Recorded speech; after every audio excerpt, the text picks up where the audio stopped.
That's no moon. Clear Bay 327. We are opening the magnetic field.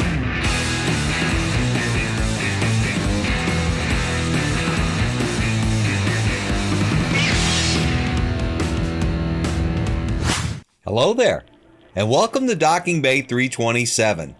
Today, we're going to look at how I built my very own 1/6 scale Gonk droid for a build challenge that Brian Thompson from the Smuggler's Room put out a while back. Now, I've never built a miniature before, and the only droid that I've really built up until now was the Galaxy's Edge R2-D2.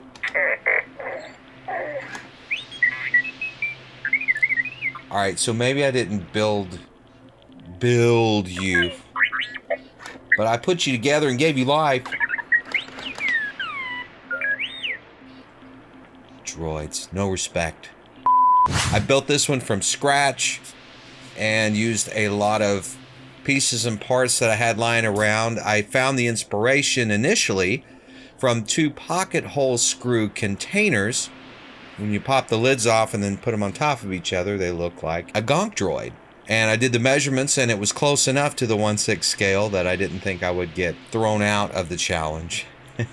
It was a lot of fun to build. I used micro LEDs for the first time, which was interesting. Not nearly as difficult or intimidating as I had first thought. Just got to find the right resistor to stick on it, and it works fine. Only smaller. So I'll show you how I put all that together.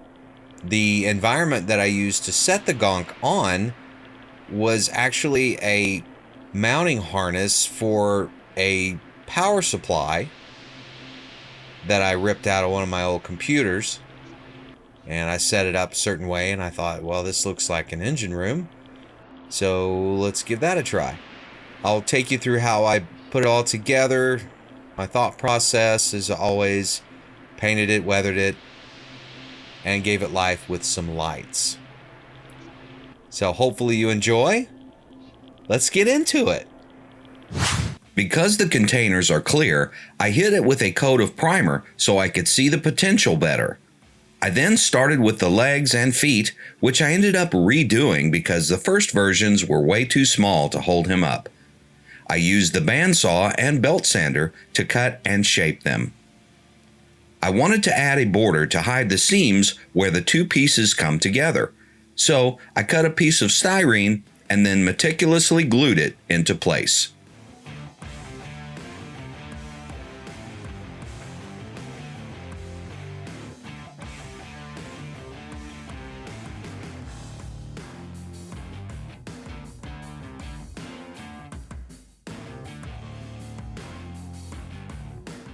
Next, I decided to make the faceplate. I cut the base and border out of styrene and drew some lines as a guide. Tweezers are a must. I used this trick I learned from a Falcon model I'm working on to glue the tiny pieces together. A toothpick works very well if you don't have any fancy applicators.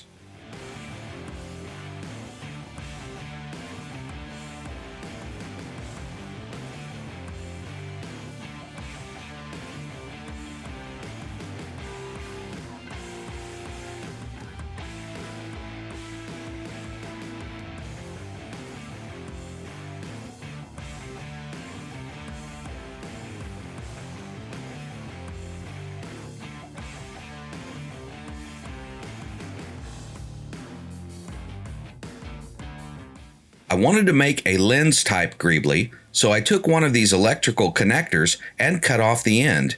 This will be his main eye. To add some extra detail, I used an old circuit board and cut it down to size, and then added one more tiny greebly to finish it off. Gonk, gonk, gonk, gonk. For the second version of this feat, I used a larger PVC tube for his legs and wrapped them with this leftover water hose, the kind that expands as it fills with water. This one sprung a leak, so now I'm using it for my Star Wars builds. I hardly ever throw anything away anymore.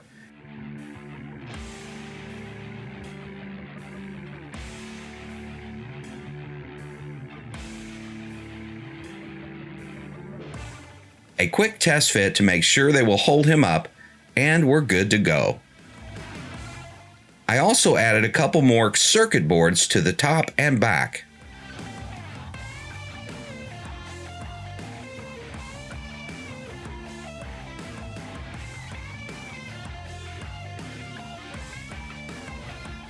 I noticed that a lot of the Gonks in my reference pictures had this E-shaped panel on the left side. So I cut another piece of styrene and used my nibbler tool to notch out the grooves. Now it was time to paint. I decided to go with a matte blue for the main color.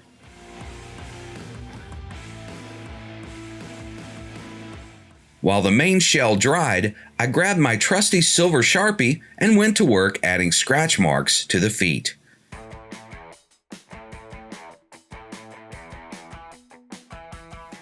I also used it to bring out the texture of the legs. I then used Bob Smith's CA glue to attach them to the body. I wanted to give him a taller antenna piece on the top, so I took this part from my tank model, colored it silver using the Sharpie, drilled out another mounting piece from the same model kit, and glued it in place. As I mentioned for the environment, I liked the way this old computer frame looked, so I glued a bunch of greeblies from my model kit and some of these rivet nuts to give it more of that engine room feel.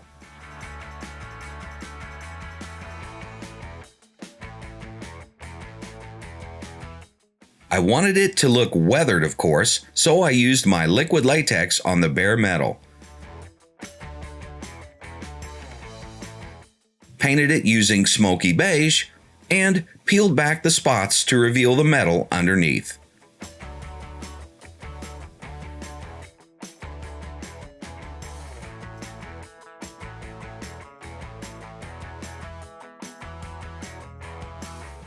Now it was time to try out these micro LEDs I've had for almost a year.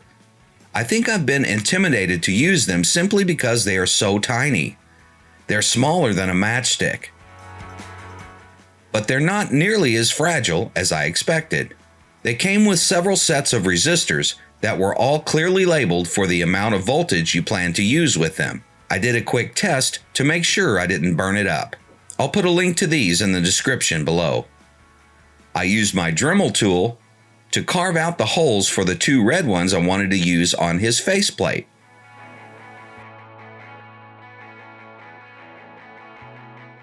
I put a couple more of the micro LEDs on the engine room as well, and used two of these red self-flashing LEDs, which are also new to me.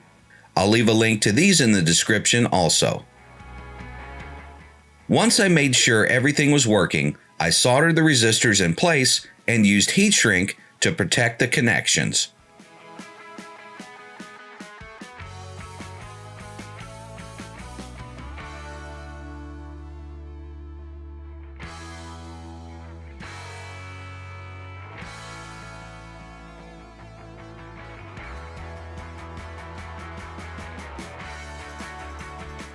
For one last touch to the Gonk's feet, I used this tip I picked up from several other makers. Guitar strings make awesome cables for miniature droids or dioramas, and since I have plenty of these lying around, it was a no-brainer.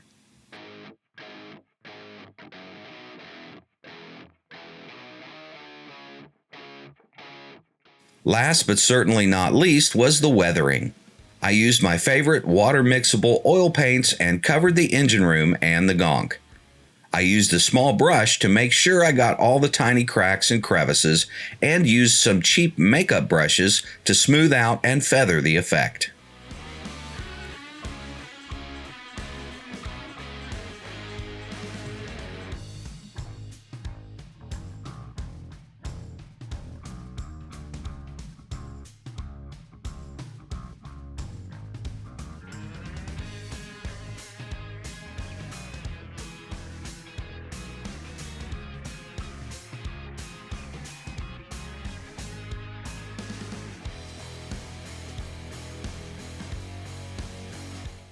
I also used some of this Rust-Oleum metallic spray paint to add some final touches to the Gonk and give it a chipped and worn metal finish. This is a good hack when you don't have any rubbing buff or silver paint on hand, and it's way cheaper. I lightly dry brushed the high spots to make it look like the paint had worn off after years of use, exposing the metal underneath.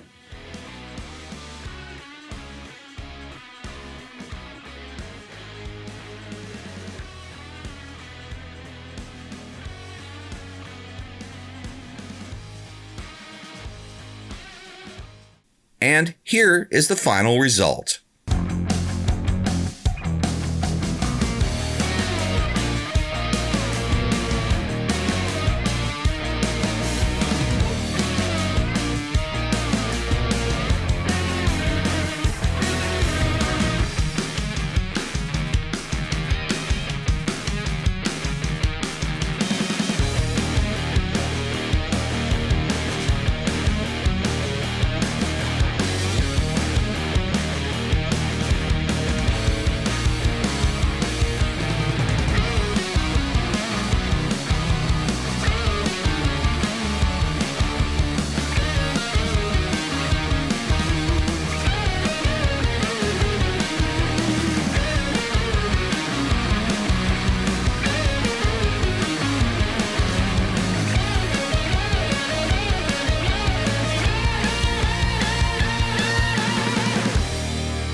So there you go. My very own custom 1/6 scale Gonk droid, built out of pieces and parts I had laying around. Add some paint onto it, weather it, and it's instantly a Star Wars droid. So thanks again, Brian, for putting this challenge out. It was a blast, and I look forward to seeing everybody else's builds as well. If you haven't already, please subscribe. If you have, welcome aboard. Hit that like button and leave me a comment. Let me know what you think. I'd love to hear from you guys. It's a lot of fun to interact with y'all. Don't forget, I also have a Patreon. If you're so inclined to help support the channel, it would be very much appreciated. Thank you to all my Patreons. This is for you, Dave. Yes. We're doing so good. Thank you all for being here, for watching my content. It is truly a joy to be a part of this community. Stay tuned for some new room builds I got coming up. It's just going to take a little bit longer, so I may pepper in some more other prop builds along the way, and because those room builds always, take a little bit longer. So until next time, build with what you know and figure out the rest.